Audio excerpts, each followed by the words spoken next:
Hi guys, welcome back to GTR 2 and round 8 of the 1993 British Touring Car Championship from Pembrey in South Wales. A few things to mention before we get started as the cars head out onto the warm-up lap ready for the start of the race. There's a few little graphical gremlins that go on. Sometimes the track will flicker and go see-through, especially in the mirrors as well. That's being worked on. I've already mentioned the slight issues to Fury and he's going to have a look at it in the near future. But it doesn't affect the race at all or anything like that. One thing that might affect the race is now and again the AI might go a bit wide and go over the grass bank and go flying. So this race is definitely going to throw a few spanners in the works for some teams. But yeah, hopefully we should do well here. I've had a few practice laps and everything, so I am quite accustomed to the circuit. So yeah. Saying that, we'll get down onto the grid and join Fury and Kazan for the grid walk for round 8 of the championship. It's a weekend of firsts in the British Touring Car Championship of 1993. The most obvious one is that we're at a new venue. Pembrey in Wales is a very fast, very flowing circuit and a real test of car setup and driver commitment. The grid for the round has BMW on pole, Steve Soper and Jochen Winkelhock in what is becoming quite a familiar sight, a Team Schnitzer front row lockout.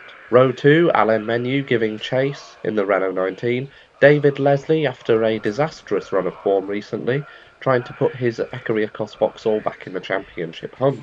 Row 3, Wyn Percy's the leading Nissan and Bobby Burden-Rose the leading Toyota. Row 4, John Cleland the best of the Dave Cook Vauxhalls, and Will Hoy in the Securicor Omega Express Toyota. Row 5 is Harry Nuttall in the second one of the Ecos Cavaliers, and Patrick Watt's Mazda completes the top 10. Row 6, there's James Kay's Toyota, Tim Harvey in the second Renault. Row 7, Jeff Allen in the Vauxhall Cavalier, the Dave Cook's sister car to Cleland, and Andy Rouse bringing his new Ford Mondeos back to the touring cars for the first time. Row 8, Ian Flux's Silkerline Racing Peugeot 405, and Julian Bailey's in the second Omega Express Toyota. Row 9, there's Rob Gravitt and Paul Radicic, very quick but struggling a little in the Ford Mondeo. Eugene O'Brien is next, followed by Tiffany Dell on row 10. Row 11, Kiev Doors Nissan. Dan Bartlett puts his independent Toyota also there in 22nd. Ian Ashley and Ian Kahn in the two Tamchester Vauxhall Cavaliers make up row 12. And row 13 we've got Ray Bell and David Pinkney. Row 14 is Matt Neal, the 27th car on the grid. And due to the size of the Pembrey circuit, we could only have a grid of 27 cars. So as a result, Ian Cantwell and Alex Portman failed to qualify, having not set quick enough lap times. Awesome, thank you Fury for the grid walk as always. No secondary scroll of the grid on this circuit, but we're diving straight in, and round 8 of the 1993 British Touring Car Championship at Pembrey is underway. Bit of a bogged down start. Ian Ashley just gets around us on the inside. We're able to dive back across, both of the Nissans in front, and we get our first glimpse of the new Ford Mondeos for this season, driven by Andy Rouse and Paul Radicic respectively. Not very good in qualifying though, they were pushed down the order slightly. Reliability issues caused by the new development of the team. And we're just taking it very carefully going through the first complex. Now this corner up here you can take flat out once your tyres are up to speed and up to temperature, but at the moment they are not, so we're just going to feather the throttle, let it coast. And you can hear the engine of the Ford Mondeo as well. It sounds brilliant as we take his bumper off. Not to worry, everyone seems to be through clean though, as we go through the final little complex before the end of the lap. And you can see what I mean about the graphical glitches as well. The graphics in the mirror just disappear for a few seconds and then pop back into view. Lap 1 is complete. Steve Soper still leads the way from Jochen Winkelhock and Alain Menu in the Renault 19. Now we're behind Eugene O'Brien, just holding us up a little tiny bit.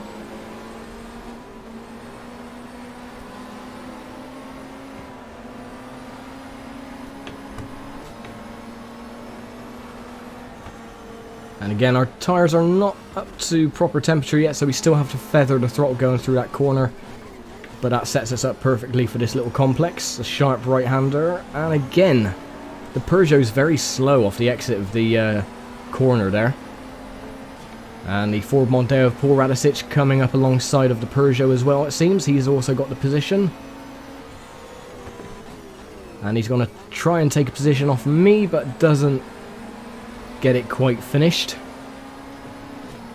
And now Rob Gravett, the next in the trio of Peugeots in this race. Now there were going to be 29 cars, as you've seen on the grid at the start. Unfortunately though, due to problems, they didn't qualify, the drivers of Cantwell and Portman. So only 27 cars on the grid. And we're behind Andy Rice in the second Mondeo. If you actually look at footage from the Pembrey race in 1993, Rice wasn't very happy.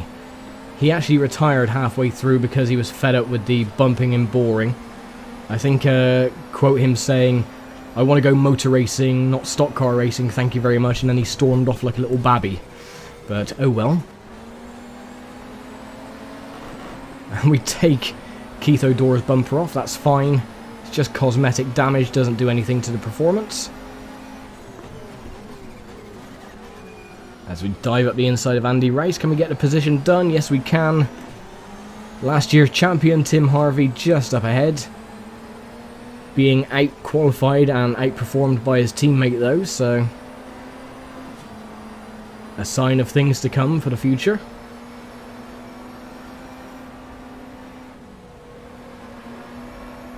And again, just still not fully on full throttle going through that corner.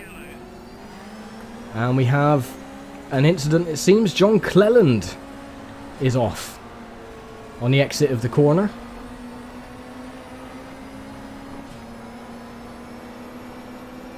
So another dismal weekend for Cleland and the Vauxhall team.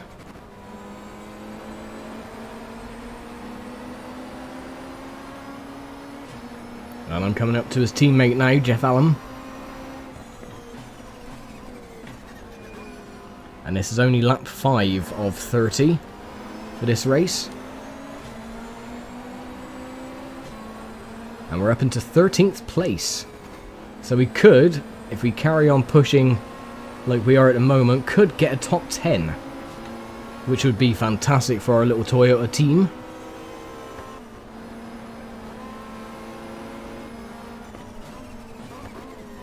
Looks like Cleland just got caught up a little bit and went on the grass bank and is unable to continue in the race. And 2 for 1, get past Will Hoy and Jeff Allen. And then we got a perfect run coming up on the other 2 Toyota Carinas of Julian Bailey and James Kay. Jochen Winkelhock, however, has got past Steve Soper to take the lead of the race.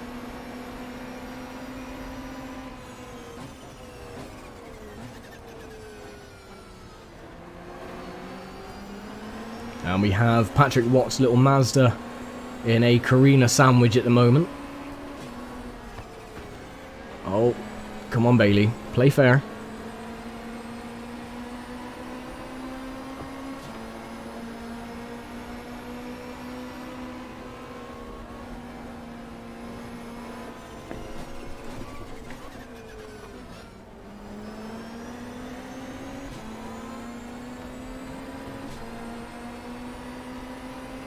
Nice, look at that run.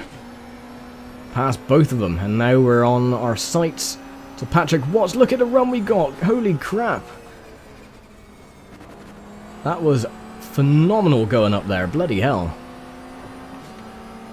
Stay in his draft. See if we can actually get the undercut going through turn number 1. Not quite. Didn't want to do anything too risky. Now, I put it up into 4th gear fairly quickly after turn number 1 because it sets us up nicely coming out of this little complex and onto this sweeping left-hander. And then that also sets us up for this fast-flowing right before the sharp right coming up.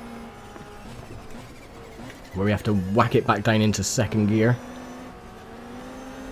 So John Cleland has officially retired from the race. He's the first retirement.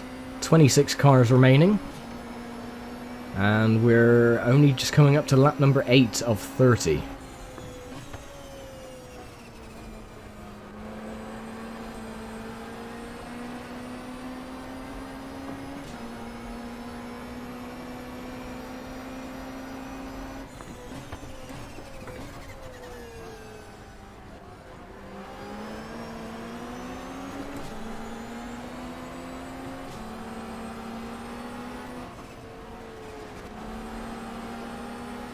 Nice, we got a good run. Hopefully we can keep it, do the undercut. Not quite, there's a lot of oomph in that Mazda up ahead.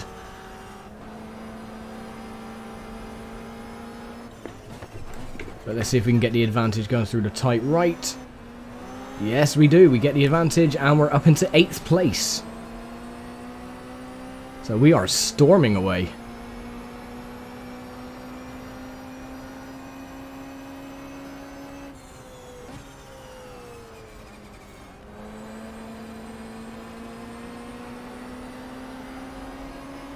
And it's all go at the front as well. Steve Soper has retaken the lead from Joachim Winkelhock. And they've got a nice little advantage now over Alain Menu.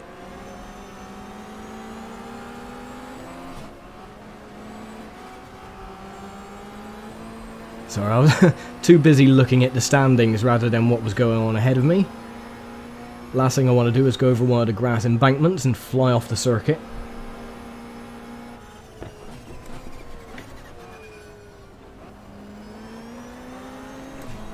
That's okay, we got a good run again on Watt, so we can take the position back.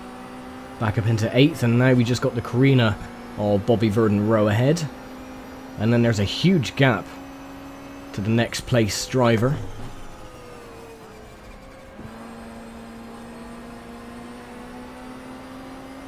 Which would be Harry Nuttall in the Vauxhall Cavalier.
That made me very nervous. I thought I was actually going to go headfirst into that tyre bundle then.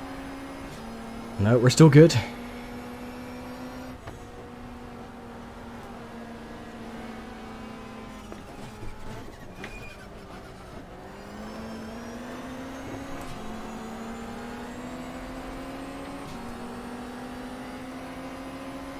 Nice. Can we gain a position on Verdon Rowe? Yes, we can. Up into 7th. Unheard of.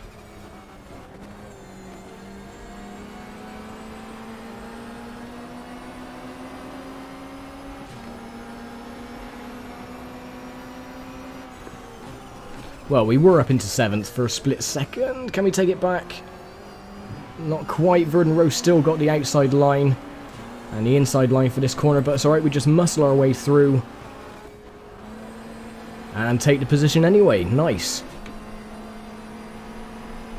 There's a huge gap now from us to Harry Nuttall. See if we can put our heads down and gain a bit more time. We're getting rear-ended though by Bobby Verdon Rowe. I don't think he liked the move that we put on him. Just wanted to get his own back. elbows wide and all that guff.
Oh, just a little bit wide.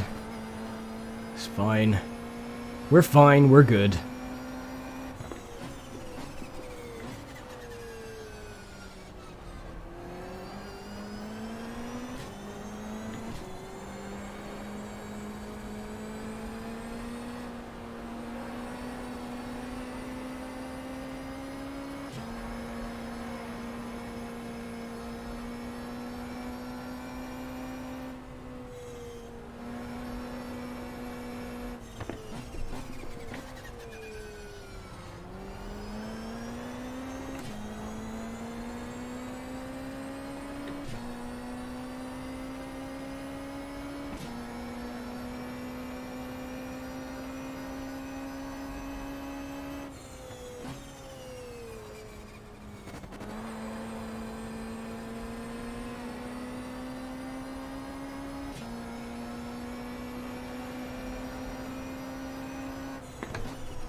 Well, I can see Nuttall just ahead.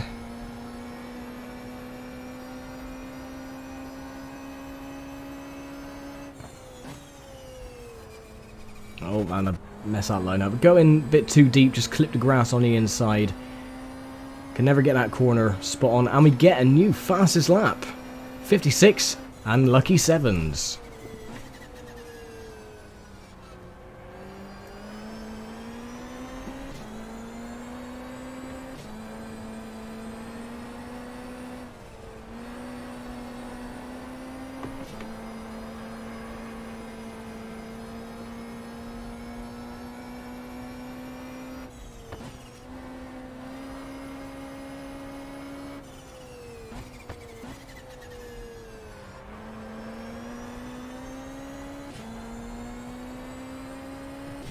So we're halfway through this race now, and we're actually gaining on the positions of Harry Nuttall and David Leslie.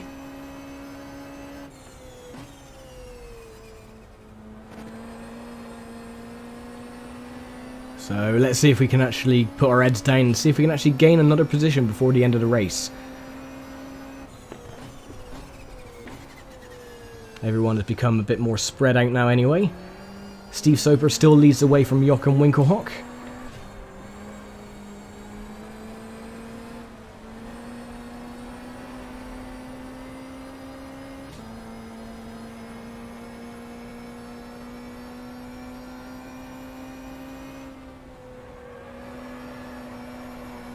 Oh, nice slide. If you can get it spot on, you can really do great four-wheel drift going through that corner. Sometimes though, the ass end does turn around on you and you end up going flying off the circuit. So we were actually fairly lucky in that instance.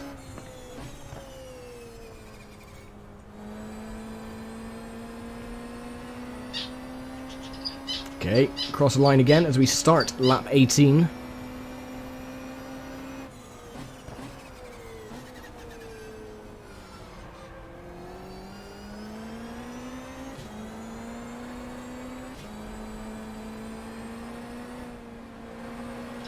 I was never really a fan of Pembrey. I thought it was a bit of a convoluted circuit layout, but once I started doing practice laps and, you know, getting the circuit down, I actually started to really enjoy the track layout and the flowing corners and stuff like that.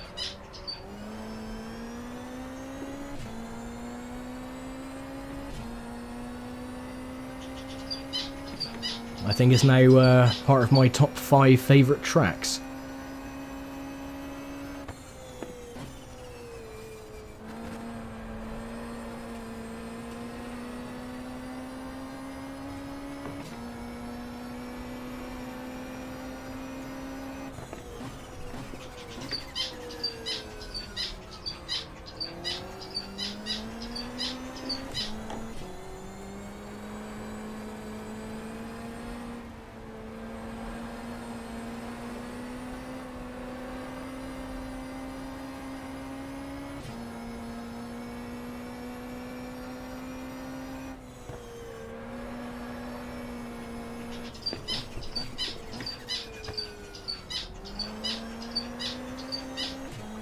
And they're encroaching ever closer.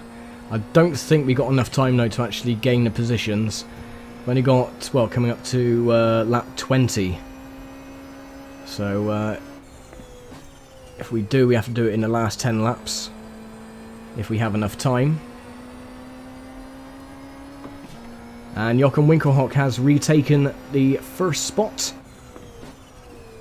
pushing Steve Soper into second. Alain Menu, though, still closely behind in third.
Sorry if I'm not saying much, I'm just trying to get my lines spot on, not mess anything up, and actually try and catch these guys up ahead, which we are. Closing in on them just ever so slightly.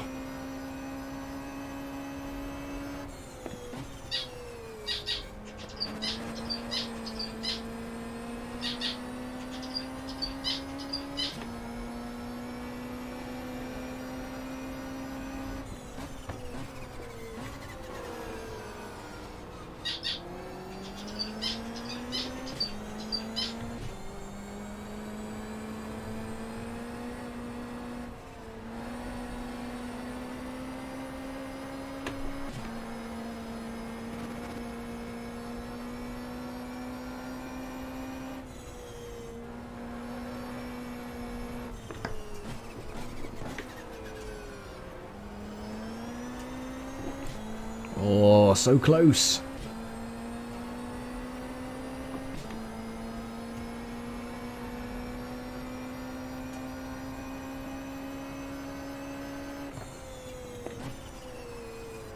I'm short shifting as well, just to make sure I don't put any added pressure on the engine.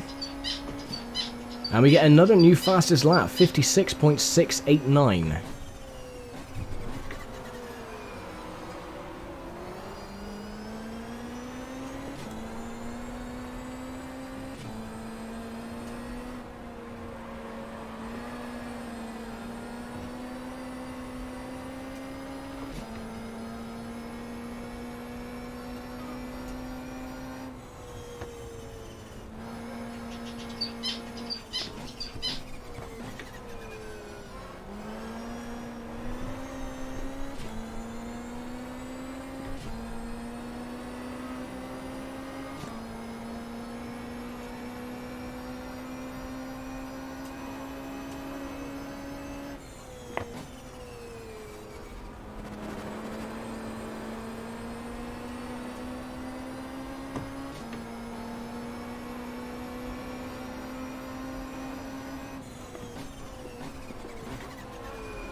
Oh, now things are getting a bit intense. We got David Pinkney as well. He's a lap down. Oh, I've got the advantage, and I'm just going to take them all on the inside. And now we're up into 4th place, if you can believe.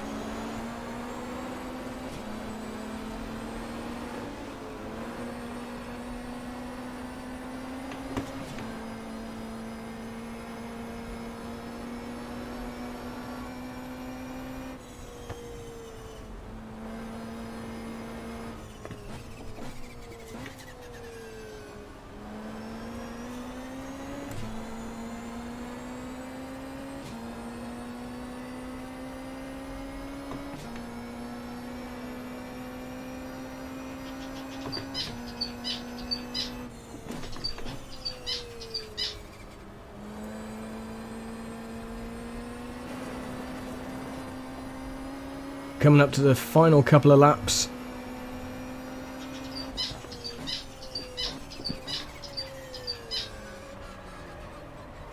Oh, I'm just a little bit wide. Hasn't done too much damage though. We're still ahead slightly of the cars behind.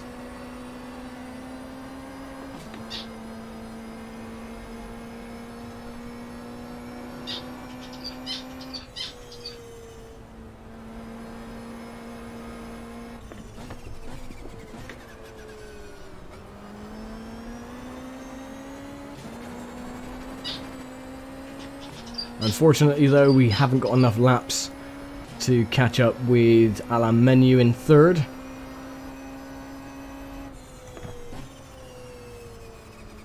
So for now, just going to take it nice and steady. I don't want to push too hard, which would result in either an accident or just me going off.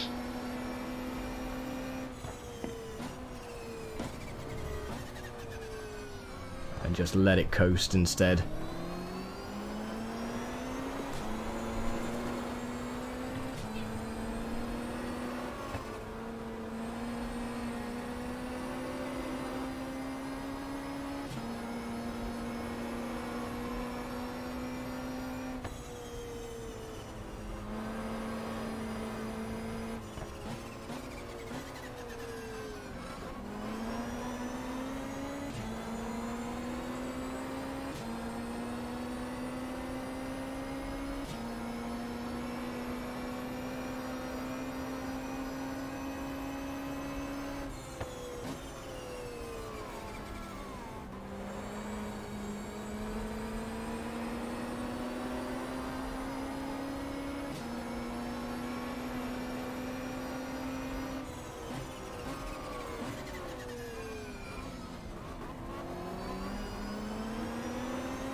Just sense that the tyres are slightly going off.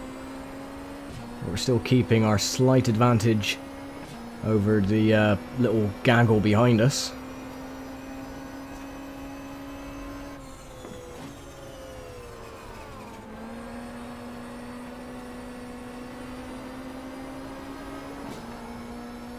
Penultimate lap then.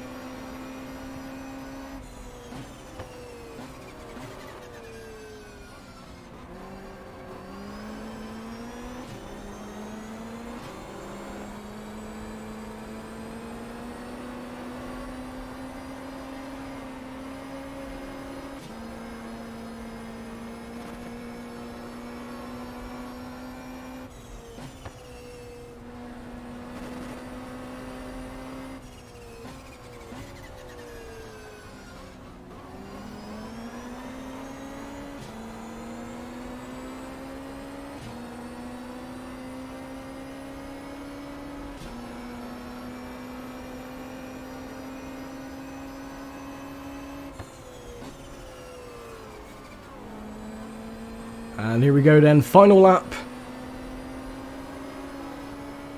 And it looks like we're going to get our first top 10 finish, or a top 5 finish. 4th place on the cards, which is absolutely fantastic.